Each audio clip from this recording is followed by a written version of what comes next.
ലൂക്കോസിന്റെ സുവിശേഷം 2-ാം അധ്യായത്തിന്റെ 28-ാമത്തെ വാക്യവും 30-31 വാക്യങ്ങളും നമുക്ക് വായിച്ച് കേൾക്കാം.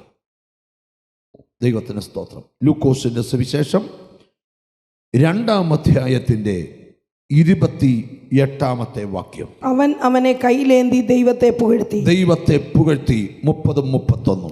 ജാതികൾക്ക് വെളിപ്പെടുവാനുള്ള പ്രകാശവും നിന്റെ ജനമായ ഇസ്രായേലിന്റെ മഹത്വവുമായി നീ സകല ജാതികളുടെ മുൻപിൽ ഒരുക്കിയിരിക്കുന്ന നിന്റെ നീ സകല ജാതികളുടെ മുമ്പിൽ ഒരുക്കിയിരിക്കുന്ന നിന്റെ രക്ഷയെ എന്റെ കണ്ണ് കണ്ടുവല്ലോ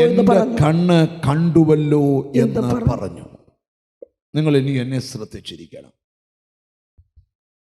ലൂക്കോസിന്റെ സുവിശേഷം 2-ാം അധ്യായത്തിന്റെ 25 മുതൽ ഏകദേശം 38 വരെയുള്ള വാക്യങ്ങളുടെ വിവരണത്തിനകത്ത് നിന്നുകൊണ്ടാണ് ഇന്ന് 2 സന്ദേശങ്ങൾ നിങ്ങളോട് പറയാൻ പോകുന്നത്. ഒന്നാമത്തെ സന്ദേശം, അവൻ അവനെ കയ്യിൽ എടുത്ത് ദൈവത്തെ സ്തുതിച്ചു.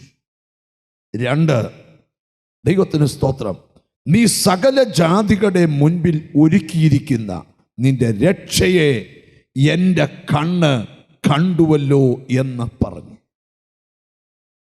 ആ കാലങ്ങളിൽ ദൈവാലയത്തിനകത്ത് വർഷങ്ങളോളം പാർത്ത് പ്രാർത്ഥിച്ചുകൊണ്ടിരിക്കുന്ന ആൾക്കാരുണ്ട്.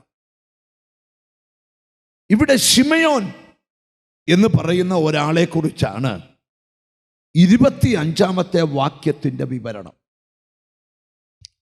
ശിമയോൻ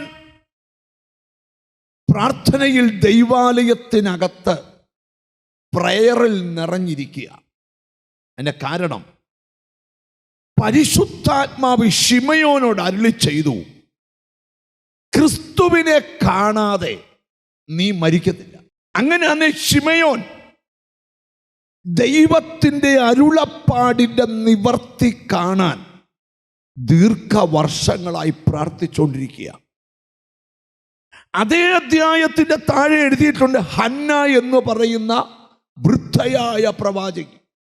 അവളും ആലയം വിടാതെ ഉപവാസത്തോടും പ്രാർത്ഥനയോടും ആരാധനയോടും ഇരിക്കുക. ഒരു ഞായറാഴ്ച പ്രയറിന് വന്നു കൂടി അടുത്ത ഞായറാഴ്ച ഒത്തേ വരുന്ന സിസ്റ്റം അല്ല ഇവിടെ. ശ്രദ്ധിക്കണം, ശബ്ദങ്ങളിൽ ഏറ്റവും വലിയ ശബ്ദം ദൈവത്തിന്റെ ശബ്ദമാണ്. വാക്ക് ശ്രദ്ധിക്കണം. ശിമയോനോട് പറഞ്ഞു,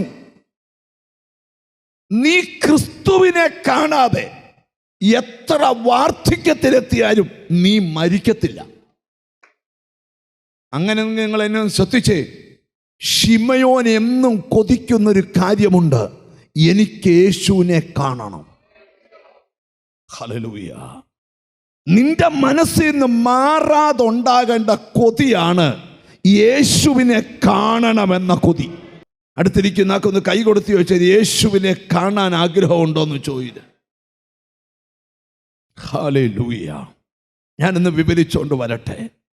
ഒരു മനുഷ്യന്റെ ജീവിതത്തിന്റെ വഴിത്തിരിവെന്ന് പറഞ്ഞാൽ അവൻ ക്രിസ്തുവിനെ കാണുന്നതാ അവന്റെ ജീവിതത്തിന്റെ വഴിത്തിരിവ്. സീറോയായ നിന്റെ ജീവിതം എല്ലാമായി മാറണമെങ്കിൽ നിന്റെ ലൈഫിൽ ക്രിസ്തു ഉണ്ടായാൽ മതി. ഞാനതൊന്ന് വിവരിച്ചുകൊണ്ട് വരാം നിങ്ങളുടെ മനസ്സിലോട്ട്. 2 സന്ദേശം ഞാൻ ഇന്നിവിടെ പറയും. 1, അരുളപ്പാടിന്റെ നിവർത്തിക്കായി കാത്തിരുന്ന് പ്രാർത്ഥിക്കുന്ന ശിമയോൻ. 2, എല്ലാവരും കാണുക ആ മറുപടി കയ്യിലെടുത്തുകൊണ്ട് ദൈവത്തെ സ്തുതിക്കുന്ന ശിമയോൻ. ഇന്നത്തെ ദൂത് പറയാം. ദൈവത്തിന് സ്തോത്രം. ചില മറുപടികൾ കയ്യിലെടുത്ത് പിടിച്ചുകൊണ്ട് ദൈവത്തെ സ്തുതിക്കുന്ന ദിവസങ്ങൾ വളരെ അടുത്ത് കിട്ടാൻ പോകുന്നെന്ന്. അതാ ദൈവത്തിൻ്റെ അരുളപ്പാട്.